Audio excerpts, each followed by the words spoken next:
E aí isso já nos leva, né, ao próximo ponto, que é como investir aqui no Brasil, né? O que vai acontecer se o Brasil der bom, por exemplo, ou se ele for muito mal, ou se não acontecer nada. Então a gente pode começar falando se o Brasil for muito bem, né? E por isso que eu falei novamente, é importante sempre você ter essas classes diferentes de ativo, porque elas vão melhor dependendo do ano e das conjunturas econômicas. Então, se o Brasil for muito bem, os pré-fixados vão ir muito bem. Por que, Brasil? Porque a gente prefixou a 16, 17, 18%, 14%, 12%.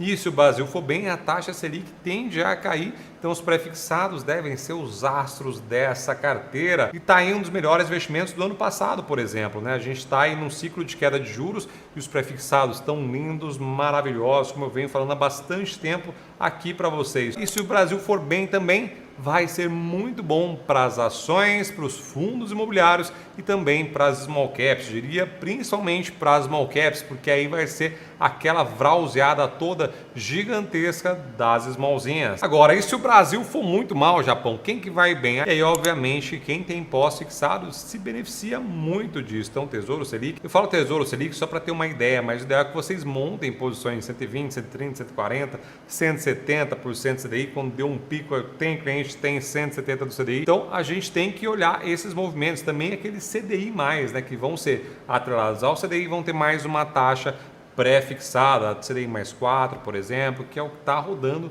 aqui agora lindamente na IQI. E se o Brasil for mal também, classes de ativos variáveis também vão muito bem, como o dólar, como o ouro, e também a parte internacional vai muito bem. Tem ativos de classe de renda variável também que vão muito bem quando o Brasil vai muito mal, que é descorrelacionada ao Brasil, como internacional, parte de ações, REITs, tudo mais. Tem a parte de ouro e também a parte de dólar. Historicamente isso é descorrelacionado, mas muito embora não tem muita correlação com o Brasil, né? O Brasil é quase insignificante nessa parte de renda variável mundial, mas pode se tornar muito relevante logo em breve, vou explicar no final para vocês. E no meio a gente tem os IPCA+, que é certeza, e os dois que são meio que talvez dê uma salvada na carteira, porque não tem uma relação direta, mas tem histórico, que é a parte de multimercados também de criptomoedas, podem te ajudar também a dar uma segurada na carteira e descorrelacionar a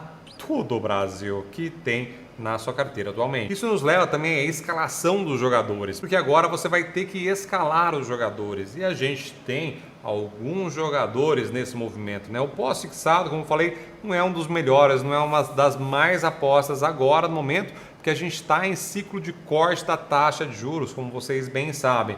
Chegou a 13 bordoada e vai chegar até 9 e pouco, e talvez 8 e pouco lá para 2025. Então, os investimentos pós-fixados já não estão tão atrativos assim. Como eu falei para vocês, tem que ter na carteira, porque as tensões mundiais não param de subir, e aí obviamente esse pode ser um ativo, qualquer desgraceira que aconteça no mundo vai proteger a sua carteira, mas não vai ser o melhor investimento de 2024 se seguir tudo normal como tem seguido, não tiver uma guerra gigantesca ou alguma cagada interna do governo, que aparentemente está bastante difícil deles conseguirem fazer também. Eu digo cagada gigantesca, bom, está deficitário, é bem provável que vai continuar aumentando o déficit, tem muito gasto público acontecendo, não está encaixando direitinho ali nessa parte, mas isso é o Banco Central quem manda, né, a taxa de juros por conta da inflação. Então, como a inflação está caindo, está desaquecendo o mercado, isso não deve acontecer, tá bom? Mas o governo tá bom não, vocês estão ligados disso. Agora, do pré-fixado também foi muito bom, ainda tem uma coisinha ou outra que está saindo algumas emissões bastante legais, inclusive,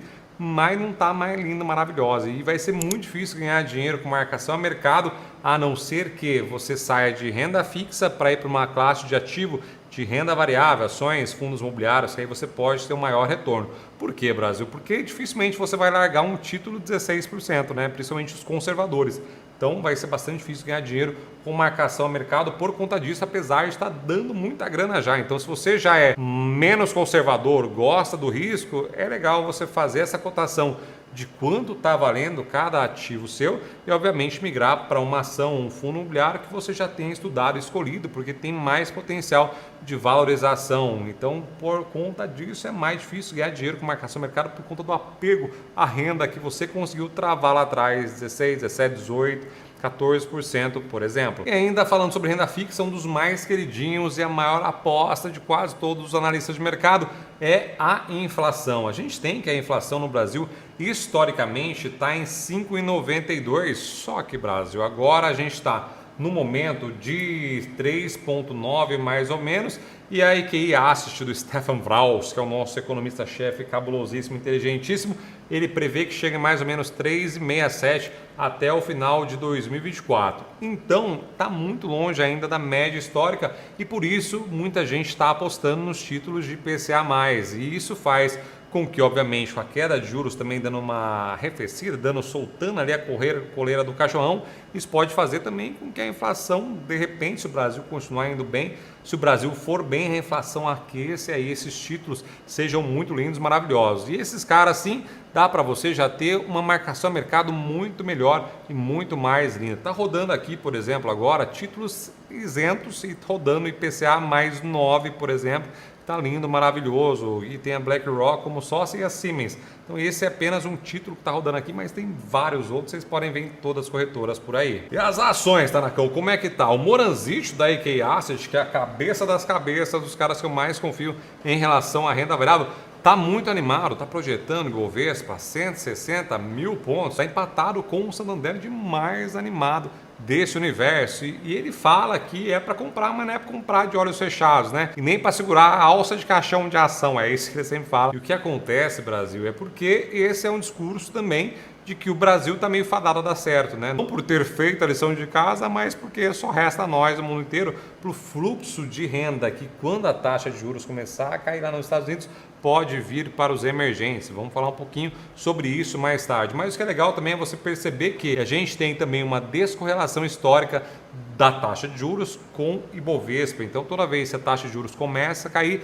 o Ibovespa tende a subir. E esse é um bom momento para você começar a olhar as ações. Sim, lembrando novamente, pode dar uma guerra, pode dar tudo, pode dar desgraceira no mundo e as ações ficarem vários anos paradas. Então tem que ter muita consciência desse dinheiro que você coloca em renda variável, tá na cama, para depois não chorar no banho. E essa descorrelação acontece também com os ativos de renda variável em geral, como vocês bem viram lá no começo e devem ter presumido, né? Então o IFIX, o índice de small caps, podem ser sim também uma das grandes alegrias da Bolsa de Valores, mas toda alegria vem de grandes tristezas também. Então lembre-se que esses bagulho são variáveis, tá bom? Porque senão depois chora no banho e fala, ah, meu Deus, você falou que é bem negativo. Então, argumentos a favor das small caps. Quando a taxa de juros cai, a gente tem ali fluxo de renda indo para as ações, né? Então, primeiramente, então pode browsear. As small caps normalmente são as ações que mais sofrem, como foi até então, e são também as que mais voltam, porque aí as grandonas já subiram demais, o mercado abre o olho e fala, mano, o que não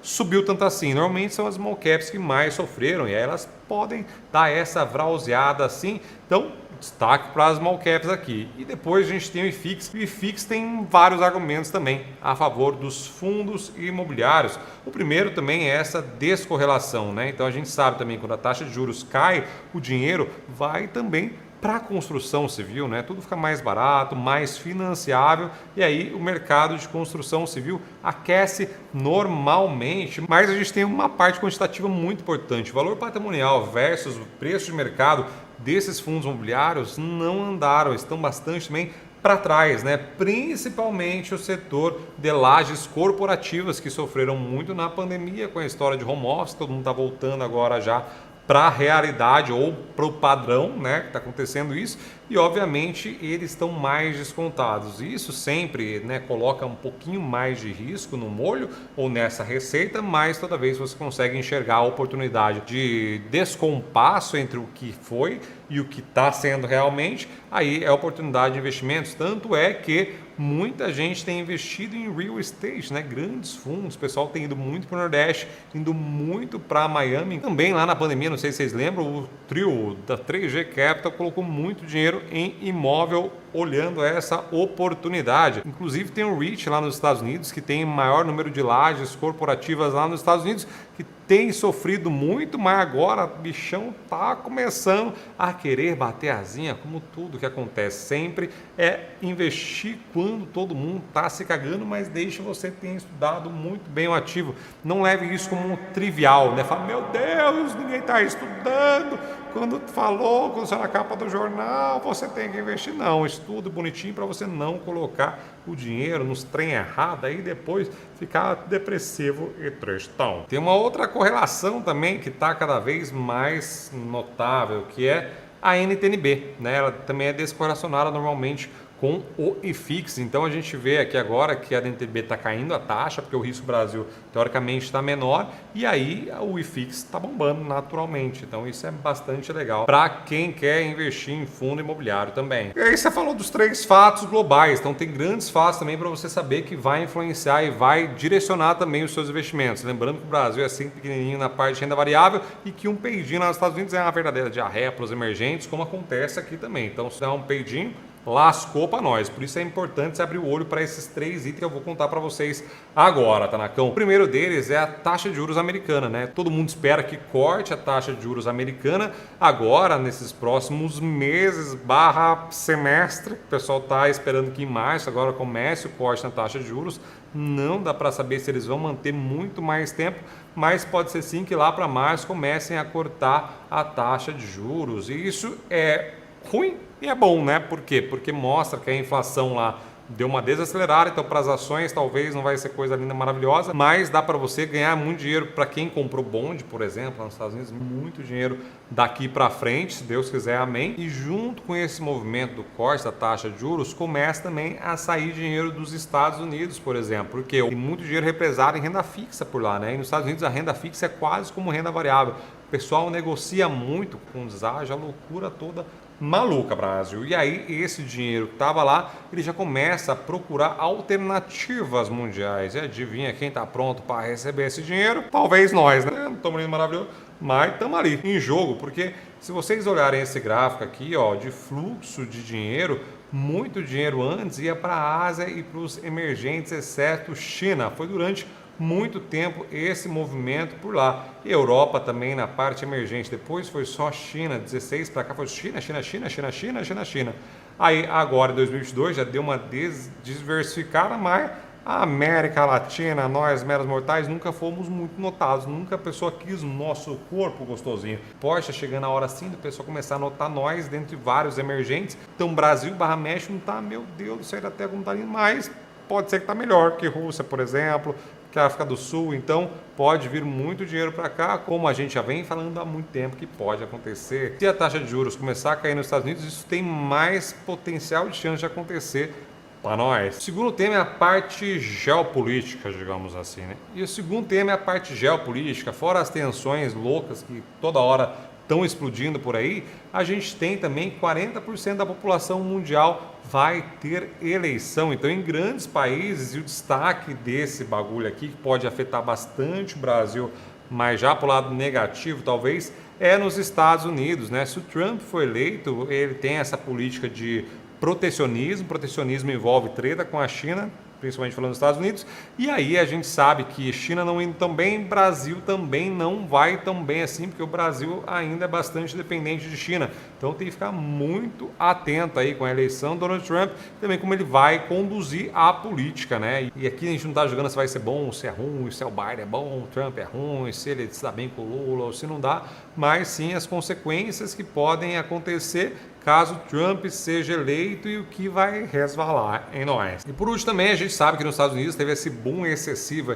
A gente sabe que os Estados Unidos está dando esse boom em cima de boom, os Estados Unidos todo endividado, inflação altíssima e as empresas não param. Mas vocês têm que lembrar o seguinte, o índice americano e o World também é levado por essas 7 maravilhosas dos Estados Unidos, que é a Meta, Tesla, Alphabet, Nvidia, Amazon, Microsoft e Apple. Então tem que tomar também muito cuidado, né, com essa sensação de estar indo tudo bem, mas se você olhar a fundo ou destrinchar o índice, vocês vão ver que a maior parte desse ganho foram dessas empresas e a Nvidia não para de subir. Então, Tanakão, qual vai ser o melhor investimento para 2024? E aqui vocês viram alguns caras que podem se beneficiar, né? Então, os títulos IPCA+, olhem com carinho, as ações, olhem com carinho, small caps, olhem com carinho, IFIX tem uma gordurinha a mais ainda, o IFIX, do que até esses outros dois, e também não pode deixar de fora o Bitcoin, que com a entrada dos ETFs, a gente não tem ideia do que pode acontecer, mas a liquidez vai aumentar muito